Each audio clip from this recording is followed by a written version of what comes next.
ودو صادق.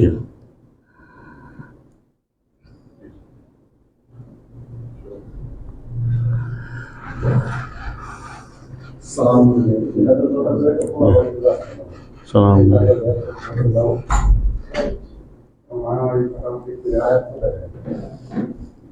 أهلا وسهلا.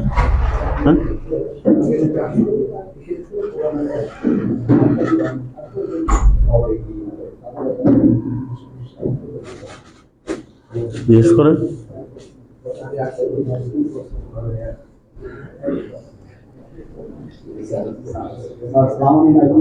আমি আফজাল। ও আচ্ছা, ধানমন্ডি।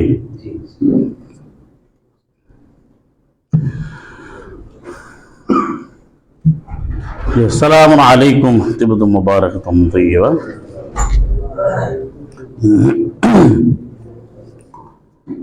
ربي أعوذ بك من همزات الشياطين وأعوذ بك ربي أن يحضرون. بسم الله الرحمن الرحيم.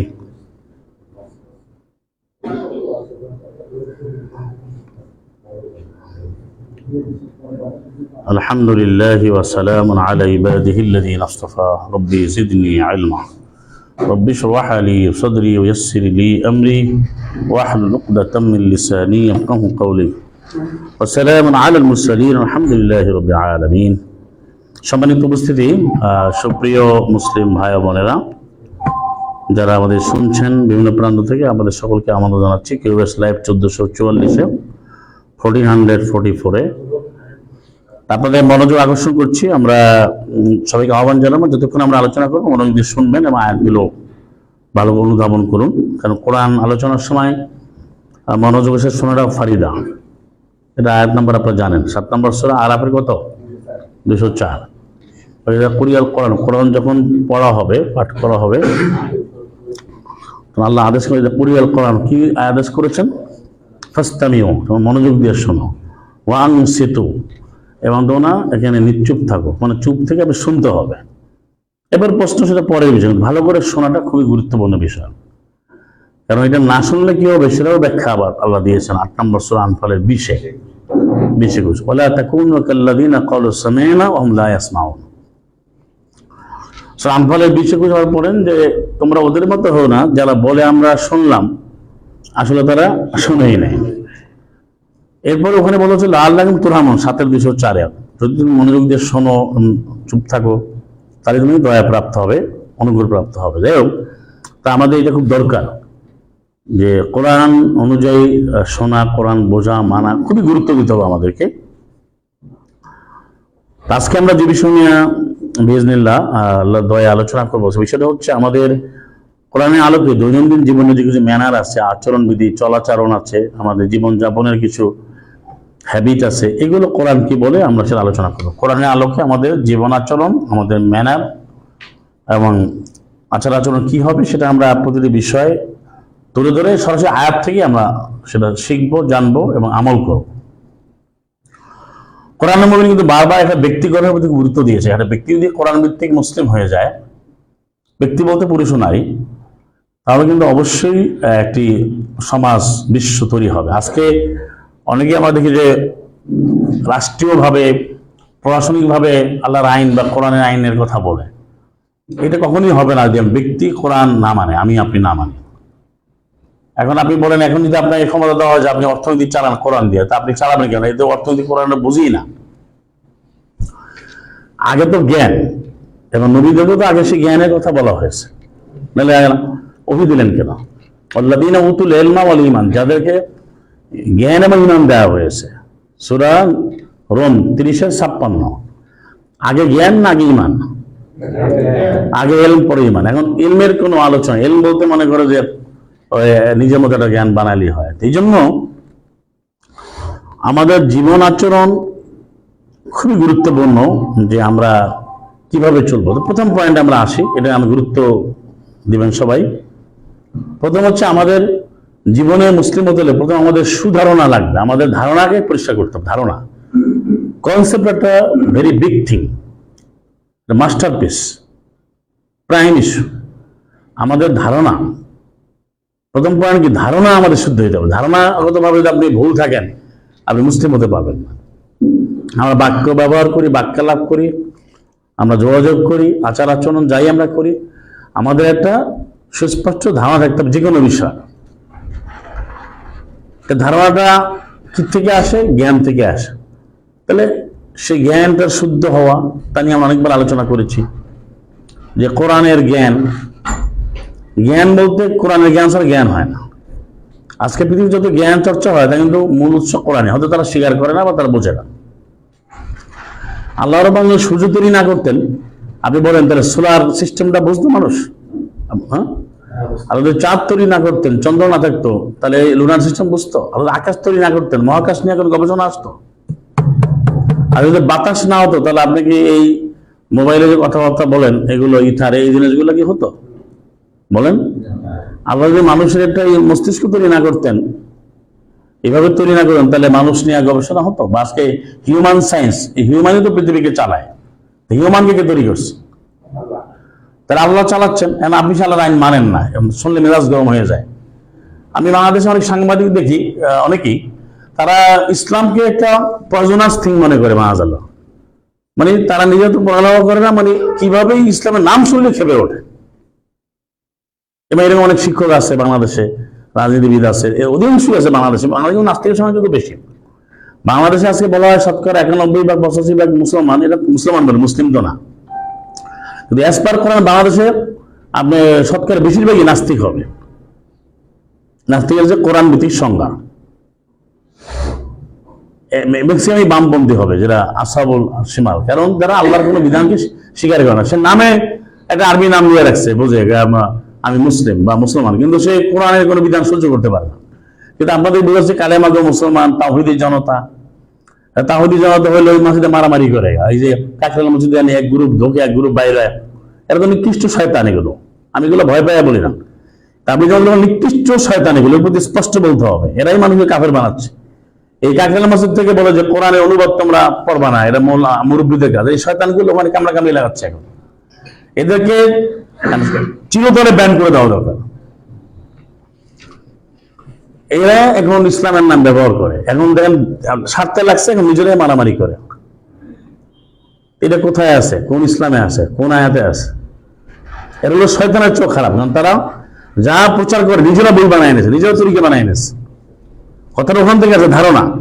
ধারণাই হচ্ছে যে আমি যদি সহায়সুল মানি জানাতে যাবো, ধারণাই হচ্ছে যে আমি যদি চিল্লা দিই আমি জান্নাত পেয়ে যাবো। তারা নিজেরাই বলে যে জান্নাত আমার বাড়ি। হ্যাঁ, এভাবে তারা বলে, বাড়ি কোথায় তোমাকে? জান্নাত আমার বাড়ি। জিজ্ঞেস করে তারা, তোমার বাড়ি কই? জান্নাতে আমার বাড়ি। হ্যাঁ, এভাবে তারা বলে। তাদের ধারণাগত ভাবে তারা কিন্তু নিকৃষ্টতম জীব। মানে যে ধারণা করে নিয়েছে যে কোরআন জানতে হবে না, তাহলে সে মুসলিম হতে পারবে? সে ঘোষণাই দেবে কোরআনের অর্থ পড়বা না তোমরা। বই লিখে বলছে, মানুষের ঘরে ঘরে আজকে, কালকেও বলছি, ফাজালে তাবলিগ আখের, ভেস্টিজিওর পাবেন, মাকসুদুল মুমিনিন পাবেন। আপনি এখনকার একটু এদের ভাষায় একটু আপগ্রেড, একটু মুসলমান, মুসলিম না, তাদের ঘরে বুখারি পাবেন।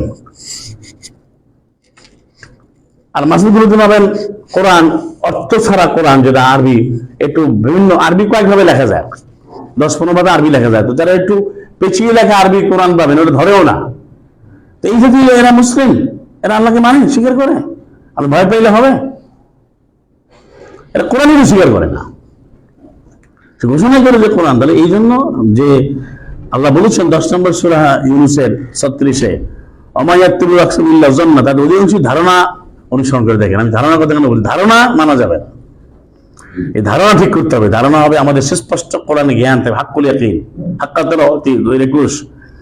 যখন এই ধারণা করে চলবে, তখন এই আচরণগত তার আচরণ ভালো হবে না। যেন আমাদের এই সমাজে ধারণা দিয়ে দিয়েছে যে কোরআন দিয়ে চলা যাবে না, মোল্লারা দিয়ে দিয়েছে না, অধিকাংশ মোল্লারা। তো আমরা কোরআন কেউ পড়তে হয় না। আপনি তো ভাবেন না কিনা, একটা প্রধান উপদেষ্টা হয়, একজন সচিব হয়, ভিসি হয়, একটা অ্যাম্বাসেডর হয়, এই যে বড় পদগুলোতে যেটা কোরআন জানতে হয় না, কোরআন জানা লাগে? তাহলে সে মুসলিম কিভাবে হইলো? ঢাকা ইউনিভার্সিটি একটা ভিসি নিয়োগ দিয়েছে, সে প্রচলিত নিয়মে সে মাগরিবের সালাতে জামাত, ওদের মসজিদে জামাত হয়ে যাওয়ার পরে নিজে সানি জামাত বলে ওইখানে সে ইমামতি করছে, প্রচলিত অর্থে বলতো। তো উনি ট্রোল করছে ফেসবুকে, টুইটারে, যে উনি মনে হয় কোনো ইসলামী শক্তির লোক বা কোনো অমুক দলের লোক। মানে রাগেটা বলছেন, মানে আপনাকে ভাবতে হবে, কিন্তু এটা কিন্তু প্রচলিত কথা কেন বলতেছি, এটা আমাদের সাবজেক্ট না। কিন্তু এরা মনে করে যে ভাই ঢাকা ইউনিভার্সিটি বিসি, সে মসজিদে সলাত ইমামতি করে, তার মানে ওদের ধারণা বিসি যে হবে সে নাস্তিক হবে, সে আলতা মডার্ন হবে, সে হাফ প্যান্ট পরে ঘুরবে, সে মানে পাঙ্কু হবে। যদিও প্রচুর ধর্ম মতে ওই সিস্টেম নাই, কোরআন ভিত্তিক ইমানের সাথে এটা সাংঘর্ষিক, কিন্তু তারা তো কোনোভাবে নামটাই সহ্য করে না। আপনি সেটা বুঝেন না কেন? আপনি ইসরায়েলে যান, আপনি যারা আপ ডিজাইনিং পরে মুসলিম নামটাই সহ্য করেন, মানে আব্দুল্লাহ নাম দেয়, তাহলে সে মিলিটারি সায়েন্স পড়তে পারবে না।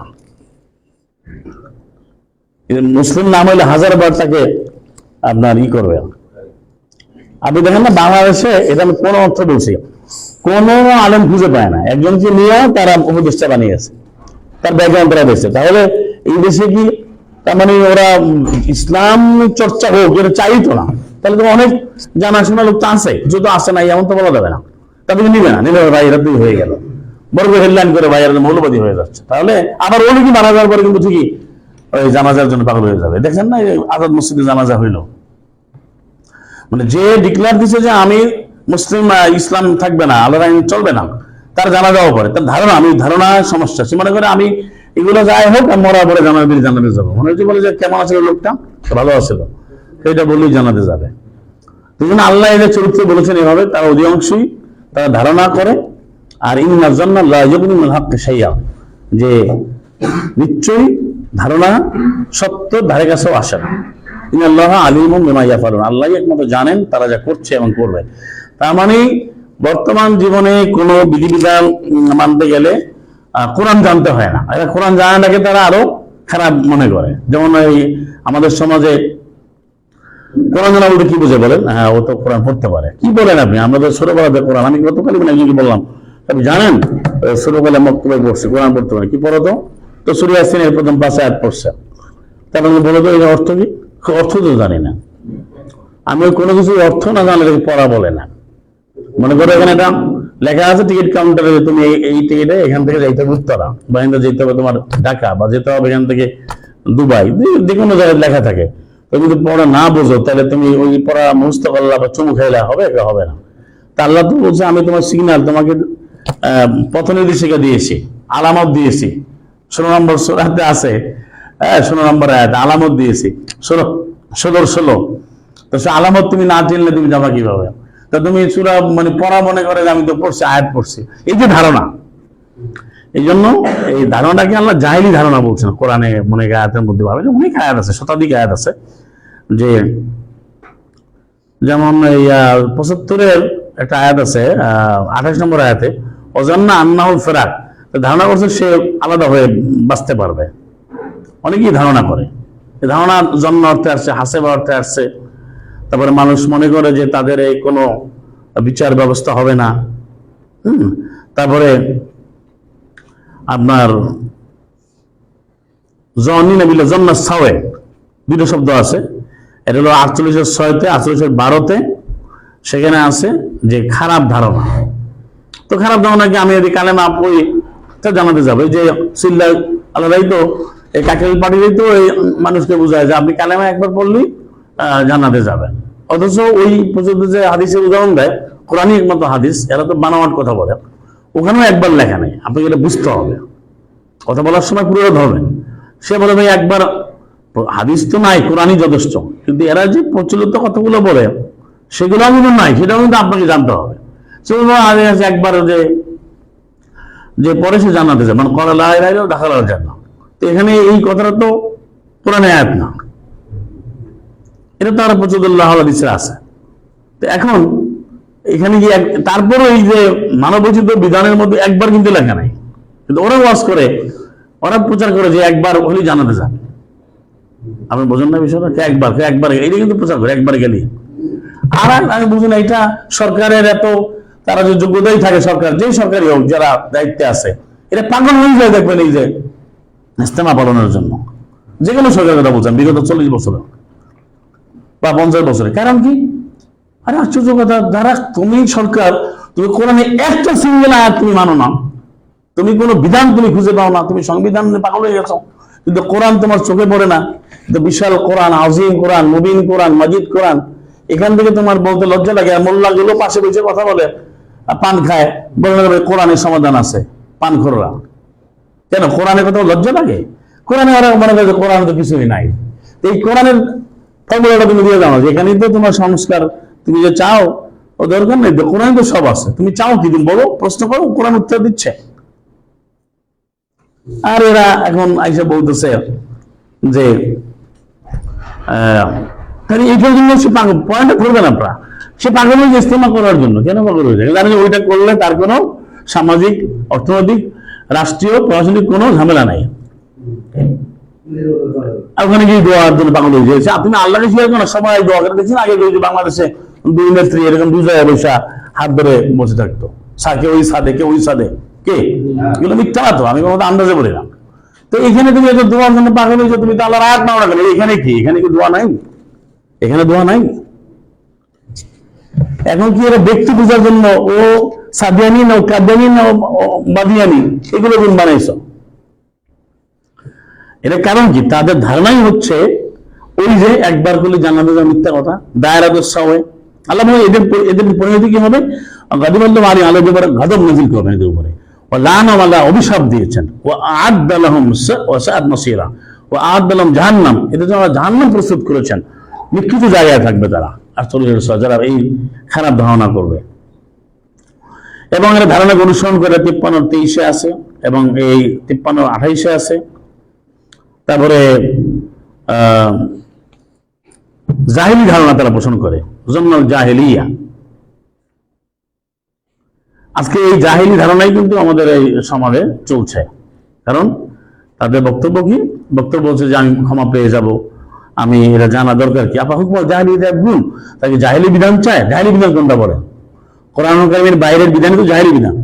এখন ওই যে বলতে হচ্ছে, মানে গায়েতে গেলে বা অশ্রমে গেলে যে আমাদের পেশাব পায়খানার যে পরিস্থিতি, সেখানে সে দাঁড়ায় আছে যে 40 কদম হাঁটতে হবে, বা আমার এটা কিছু ক্লুব ব্যবহার করে এটা নিয়ে আমাকে এতবার আমাকে হোক দিতে হবে, হাঁকি দিতে হবে। তো এটা জাহেলি বিধান, এটা জাহেলি বিধান। তারপরে যে 5 জনে মিলে একত্রে দেখাইতে হবে, এটা জাহেলি বিধান। তারপরে এখন যে আমাদের এই যে সমাজে যা পড়াচ্ছে বা শেখাচ্ছে, হ্যাঁ, এইসব জাহেলি বিধান চলে, মানে কোরআনের বাইরের সংবিধান জাহেলি। এখন এই সংবিধানকে ছেলেপেলেরা বলে ছাত্ররা শুরু ফেলে দেবে, এবং প্রত্যেকেই কিন্তু শুরু ফেলে দেয়। মানে এখন যদি আপনি অন্য দল বলে শুরু ফেলে দেবো, আবার ওই দলের শুরু ফেলে দেবো, যারা তার পক্ষে লাগে শুরু ফেলে দেয়। তাহলে আপনি বললে বলে ভাই আপনি সংবিধানের বিরুদ্ধে কথা বললেন, তা আপনি কোরআনকে আপনি নিয়ে এটাকে শুরু ফেলতে পারেন না কেন? যে আমি কোরআনই আমার জন্য যথেষ্ট, এই কোরআন যেটা বলে সেটাই মানবো, শুধু ওখানে লেখা থাকে ওইটি কোরআনের হয়ে যাবে, অসুবিধা নাই। সংবিধান যদি বলে তুমি বৃক্ষরোপণ করা ভালো করো, তো কোরআন বৃক্ষরোপণ আছে, তাহলে আমার তোমার ওটা বাদ দেওয়া দরকার নেই। সংবিধান আছে তুমি সম অধিকার লেখা থাকে, সমতা বিধান, কোরআন সমতার কথা বলে, অসুবিধা তো নাই। কিন্তু তুমি তোমার বিরুদ্ধে তুমি শুরু ফেলতে চাও, কিন্তু কোরআনের কথা বলতে তুমি চাও না। এটি আল্লাহ বলছেন যে তোমার জাহিলি তারা বিধান চায়। জাহিল কোরআনের বাইরের যে বিধানটা, এটাই জাহিলি বিধান, এটা আপনাদের বুঝতে হবে। জাহিল আপনি বুঝবেন কি হবে? কোরআন ভিত্তিক বাইরে গেলেই কি জাহিলি বিধান। এবং জাহেলদেরকে এরাই যেতে বলছে, এই জাহেলরা কোনোদিন এটা মানবে না। এই যে জাহেল, হে জাহেলরা, তোমরা আমাদের আদেশ করছো যে আমরা আল্লাহ ছাড়া আর কেন আইন মানবো, সেটা আমরা কখনো মানতে পারবো না। এটা তোমরা তোমাদের বিষয়। যেটা 39-64 আর হামিয়াতুল জাহেলিয়া, যেটা আপনার 48-26 আছে, যে হামিয়াতুল জাহেলি ধ্যান ধারণা তাদের মধ্যে রয়েছে। এই কুধারণা, এটা একটা বড় ধরনের সমস্যা মুসলিম হওয়ার ক্ষেত্রে। আপনার ধারণাগুলো স্পষ্ট হতে হবে কোরআন ভিত্তিক। এই জন্য ধারণা দুই রকম বিষয়, একটা হচ্ছে আল্লাহ সম্পর্কে ধারণা কি হবে, এক কথা কোরআন সম্পর্কে, এটা কোরআন ভিত্তিক হতে হবে। আর একটা ধারণার আলোচনা আছে আপনার এই যে সূরা হুজুরাতে, যেটা 12 নম্বর আয়াতে, ইয়া আইয়ুহাল্লাযীনা আমানু ইজতানিবু কাসীরাম মিনাজ যন্নি, ওদের ধারণা থেকে তোমরা দূরে থাকো। এটা হচ্ছে মুমিন মুসলিম কোনো খারাপ ধারণা পোষণ করা যাবে না, যেটা নূরের মধ্যেও আছে। 1 থেকে যদি আপনি 10 পড়েন, তাহলে এখানে সুধারণা পোষণ করতে হবে। তাহলে আমাদের জীবনচর্যার দৈনিক ম্যানারের ক্ষেত্রে আমাদেরকে আল্লাহর সম্পর্কে ধারণা, কোরআন, ইসলাম, নবী সাল্লাল্লাহু আলাইহি ওয়াসাল্লাম এগুলো স্পষ্ট থাকতে হবে, সন্দেহবাদী হওয়া যাবে না। আবার মুসলিম ভাই বোন, মুমিন মুমিনা, মুসলিম মুসলিমাত, এখানেও আমাদের সুধারণা পোষণ করতে হবে, প্রমাণ থাকতে হবে। যেটা 33 আবার 6-তে বলেছেন যে কোনো ফাঁসি যদি কোনো সংবাদ নিয়ে আসে যাচাই বাছাই করো। ইয়া আইয়ুহাল্লাযীনা আমানু ইসতানিবু ইয়া আইয়ুহাল্লাযীনা আমানু ইন জাআকুম ফাসিকুম বিনাবাইন, যদি কোনো ফাসিক কোনো সংবাদ নিয়ে আসে তুমি সেটা যাচাই বাছাই ফাতাবাইয়ানু। আমরা আছে না অনেক কথা শোনার পরে আমরা বলে দিলে, সেটা বলা যাবে না, আমাকে যাচাই বাছাই করতে হবে, সুধারণা পোষণ করতে হবে। এটা কোরআন স্পষ্ট বলছে। আজকে আমাদের সমাজ গঠনে এটা একটা গুরুত্বপূর্ণ বিষয়, যেটা আপনি ইয়েটা দেখবেন এই সূরা নূরে এই বিষয়ে আলোচনা আছে যে তোমরা যে ধারণাগুলো করছো সেটা হচ্ছে যাও বিলক্ষে 24-11 নূরের 11, যারা মিথ্যা রচনা করে একটি দল আসলো, লা তাহসাবুহু, সেটা তোমরা খারাপ মনে করো না, বাল হুয়া খায়রুন, তোমার জন্য কল্যাণকর, লিকুল্লি ইমরিইন মিম্মা ইকতাসাবা মিনাল ইসমি, প্রত্যেকে যা অর্জন করে তাই সে পাবে। আল্লাহ বলছেন লাউলা ইজ সামি'তুমু, 12 নম্বর আয়াতে বলছে 24-12 সূরা নূরে, তোমরা কেন জন্নাল মুমিনাল মুমিনাত, মুমিন পুরুষ মুমিন নারীরা বিআনফুসিহিম, নিজেদের ব্যাপারে খায়রা, ভালো ধারণা কেন পোষণ করে না। ধারণাকে দুটো ভাগে আলোচনা করলাম। এটা হচ্ছে এই ইসলাম দিন সম্পর্কে ধারণা কি হবে, এই ভুল ধারণা কেন মানুষ কিন্তু ধ্বংস হয়ে যাচ্ছে। আর এটা হচ্ছে আমাদের মধ্যে আচার আচরণ কিন্তু ধারণা, ভালো ধারণা পোষণ করতে হবে। যেমন আপনি উদাহরণ আর কি, আপনি যাচ্ছেন, তা আমরা ভালো ধারণা পোষণ করবো। মুসলিম যে মুমিন, মুমিনের জন্য, অর্থাৎ মুমিন পুরুষ, মুমিনা নারী, মুসলিম মুসলিমা, মুসলিম ভাই বোন, মুমিন ভাই বোন, এর মধ্যে সুধারণা থাকবে। ওয়াকালু হাযা ইফকুম মুবিন, তারা বললো এটা একটা সুস্পষ্ট অপবাদ। কিন্তু সূরা নূরে দেখা গেছে এই মুমিন সম্পর্কে তারা খারাপ ধারণা পোষণ করছে, এই জন্য আল্লাহ তাদেরকে শাস্তি বিধান করছে এবং অনেকের সাক্ষী নিয়ে আসতে বলছে, তাদের সাক্ষী গ্রহণ করা হবে না। এটা আছে এই সূরা নূরের যে বিধানটা পড়ে দেখবেন। তাহলে আমরা যদি কোরআন ভিত্তিক সমাজ বিনির্মাণের জন্য আমাদের মুমিন মুমিনা মুসলিমদের ধারণাগুলো সঠিক থাকতে হবে। যেমন আপনি এখন যে দেখলেন, আপনার দৃষ্টিতে আপনাকে মনে হলো মনে এইটা করছে, ওইভাবে না বলেন, পজিটিভ ধারণা করবেন। আমরা পজিটিভ ধারণা করব, প্রমাণ না পাওয়া পর্যন্ত। এটি আল্লাহ এখানে কিন্তু সেভাবে আয়াতে বলেছেন যে কেন তোমরা শোনার পরে, ওই ঘটনা শোনার পরে মুমিন পুরুষ মুমিন নারীরা তাদের নিজেদের ব্যাপারে কেন সুধারণা, ভালো ধারণা, কল্যাণমূলক ধারণা কেন পোষণ করলো না? তারা কেন বললো এটা একটা অপবাদ? তারা কেন বললো এটা একটা অপবাদ? এটা কিন্তু আমাদের যথেষ্ট ঘাটতি আছে যে আমরা একজন, আজকে আমি আপনাকে কোরআনের কথা বলছি, আপনি শুনছেন, আপনি বলছেন আমি শুনছি, কালকে আপনি একটা কিছু করলেন বা একটা কিছু আপনি বললেন, তা আমি এটা খারাপ ধারণা করলাম বা আপনি আমার ধারণা করলেন। এগুলো যথেষ্ট সতর্ক হতে হবে এবং কোরআনের আয়াত অনুযায়ী আপনাকে সাবধানী হতে হবে এবং বিচার বিশ্লেষণ করতে হবে, তথ্যবদ্ধ থাকতে হবে, প্রমাণ থাকতে হবে। যেমন আজকে আমাদের সমাজে সবচেয়ে বড় বাজে সন্ত্রাস হচ্ছে তথ্য সন্ত্রাস। একটা আমাদের চরিত্র নিমিষের মধ্যে তারা মাটিতে উঠে পড়ে, আর যে অপরাধী তার ব্যাপারে তার ধরাছোঁয়ার বাইরে থাকে। তো এটা একটা বড় ধরনের সমস্যা, যেটা আপনি নূর পড়লে সেটা দেখা যায়। ওই জন্য নূরে বলা হচ্ছে অপরাধীকে সবার সামনে শাস্তি দেওয়ার কথা বলা হচ্ছে, সবার সামনে শাস্তি। আর আমাদের সমাজ কি, যারা মাফিয়া, যারা সম্পদ লুণ্ঠনকারী, যারা মাফিয়া ভেজাল দেয়, যারা দ্রব্যমূল্য বাড়ায়, তারাই আবার মন্ত্রী হয়, তারাই এই দেশ চালায়। এখন যে মাফিয়া যদি আপনি উপদেষ্টা বানান, মাফিয়া যদি আপনি দেশ চালায়, সে যদি দাম আরো বাড়াবে না কমাবে? যে অবৈধ ব্যবসায়ী, তো আপনি এটা কিভাবে আশা করেন যে আপনার এই কমাই দেবে? এটা শয়তানের রাজত্ব। আপনি এখানে সেন্সিবলি বুঝতে হবে, বুঝতে হবে। এখন যে দায়িত্ব দেন সেই তো এইটা খাচ্ছে, সে তো কোনোদিন এর ভিতরে যাবে না, কারণ সে জানে না। এই জন্য আমরা সূরা হুজুরাতে দেখি 12 নম্বর আয়াত, এখানে কতগুলো নীতিমালা আছে যেটা আমরা আপনাদেরকে বলতে চাই কোরআন থেকে। সেটা হচ্ছে আমাদের যে বিষয়টা, যে আমাদের দৈনন্দিন জীবনে এই বিষয়গুলো খুব গুরুত্বপূর্ণ, আমি কিভাবে চলবো। যেমন ধরেন এখানে একটা পয়েন্ট আছে চলার ক্ষেত্রে, আমরা জীবনে চলার ক্ষেত্রে আমাদের দৈনন্দিন জীবনে আমার ধারণাগুলো সুন্দর হইতে হবে। আমরা কারো দোষ অন্বেষণ করবো না, এই যে 12তে আছে, এটা একটা দৈনিক ম্যানার। মানে দৈনন্দিন জীবনে আমরা যদি কারো দোষ অন্বেষণের সময় ব্যয় করবো না, ওলা তাগাসসাসু, কারো বিরুদ্ধে স্পাইং করা যাবে না। আপনি একটা অন্যায় করছেন, প্রমাণ আছে, আপনি সেটা সমাধানের জন্য কাজ করবেন। এবং মুসলিমের দায়িত্ব হচ্ছে কোরআনিক ম্যানার হচ্ছে ইসলাহ করা। স্বামী স্ত্রীর মধ্যেও সেই আয়াত আছে, সূরা বাকারাতে 234 থেকে পড়েন। তারপর আপনি দেখেন 11 নম্বর সূরা এর 88 নম্বর আয়াতে, ইন উরিদু ইল্লাল ইসলাম মাস্তাতাতু, আমি শুধু সংশোধন চাই সামর্থ্য অনুযায়ী।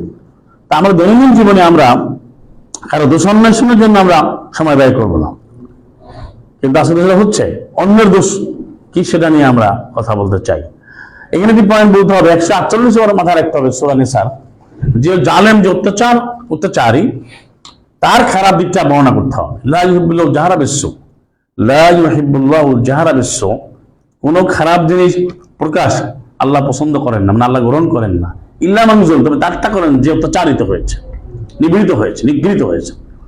তাহলে যে অত্যাচারিত হয়েছে, যে জালেমের ব্যাপারে কথা বলতে পারবেন আপনি, তা খারাপ দিক। কিন্তু উদ্দেশ্যমূলক ভাবে কোনো কিছুকে ধ্বংস করার জন্য, কারণ চরিত্র হরণ করা, দুঃসন্দেহ এটা করা যাবে, মুসলিমের ম্যানারে হবে না, মানে চরিত্রের মধ্যে থাকবে না।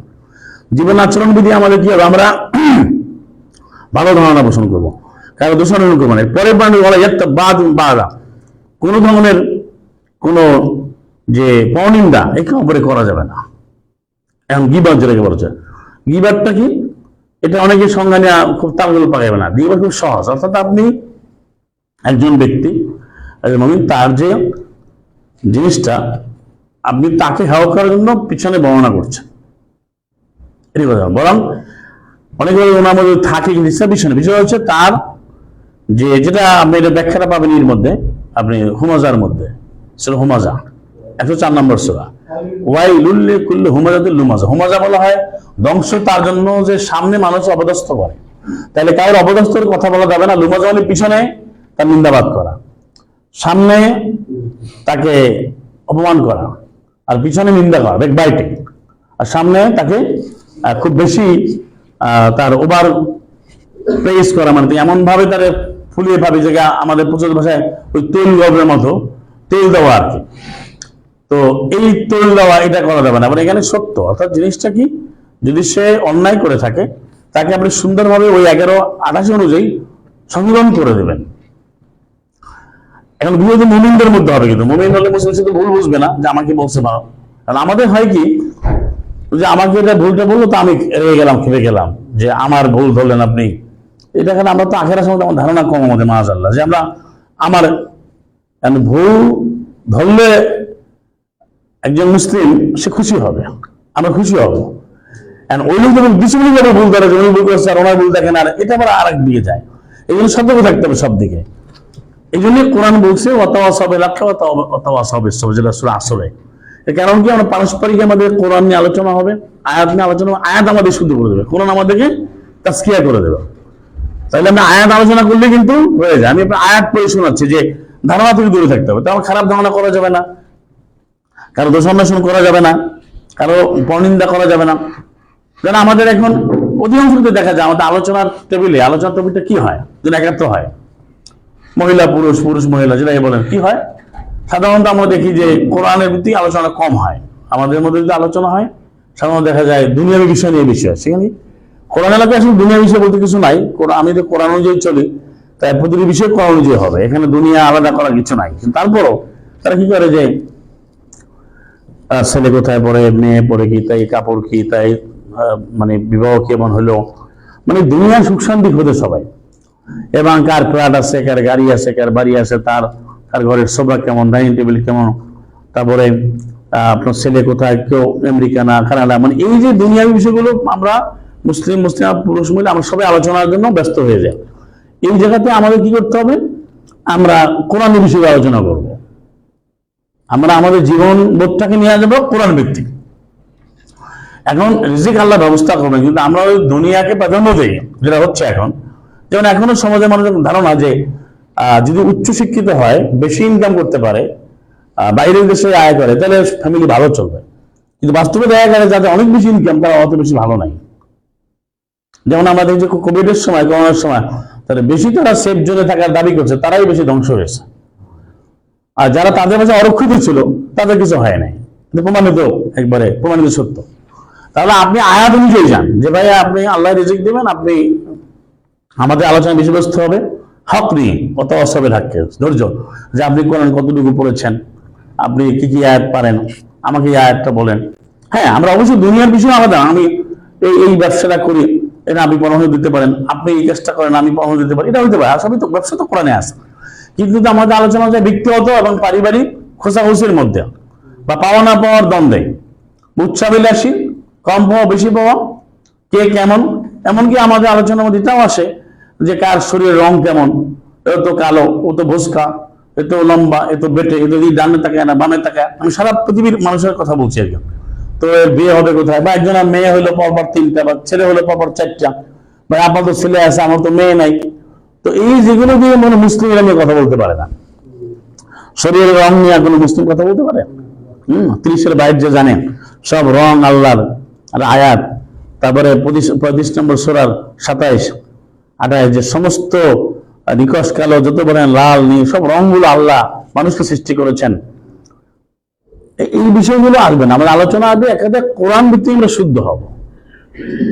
আর একটা হচ্ছে যে আমরা মুসলিমের জন্য যে গীবত, এটা হতেই পারে না। এখানে বলা হচ্ছে, আল্লাহ বলেন যাই হোক বা আদুকুম আইয়াকুল্লাহ আখি, তোমাদের কেউ কি এটা পছন্দ করে, ভালোবাসে যে সে খাবে তার ভাইয়ের গোস্ত, অথচ মাইটা মৃত্যু, মারা গেছে যে ভাই মারা গেল, সে মৃত ভাইয়ের গোস্ত কি সে ভক্ষণ করতে খেতে কি পছন্দ করে? ফাকারে তুমুহু, অথচ তোমরা তা অপছন্দ করো। কত বড় কথা, কত বড় নিকৃষ্ট কথা, আপনি চিন্তা করেন, কত বড় ভর্ৎসনা দেওয়া হয়েছে যে গীবত।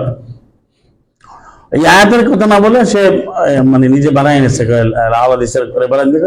আর গীবত আসাধ্য মিনাজ জিনা, জিনার চেয়েও গীবত করা খুব কঠিন পাপ, মানে এটা নিজেরা বানায় এনেছে। কিন্তু এই আয়াতে তো যথেষ্ট যে গীবত পরনিন্দা বা হুমাজাতে যেটা আছে, ওয়ালিকুল হুমাদুল হুমাজা, এবার আরো আছে যে কাফের, যে নিকৃষ্ট লোক, তার চরিত্র বর্ণনা করা হয়েছে এখানে। মাসান বলা হচ্ছে যে 68 নম্বর সূরা 11-তে, যে ওই কাফের যে জাহান্নামী, তার চরিত্র হচ্ছে হাম্মাস, সে মানুষকে অপদস্থ করে, মাসাইন, সে হাঁটাহাঁটি করে, বেনামিমিন, চুগলখোর, আজে বাজে কথা বলে সে এটা চলে। তো এই বিষয়গুলো আমাদের এর থেকে মুক্ত হইতে হবে।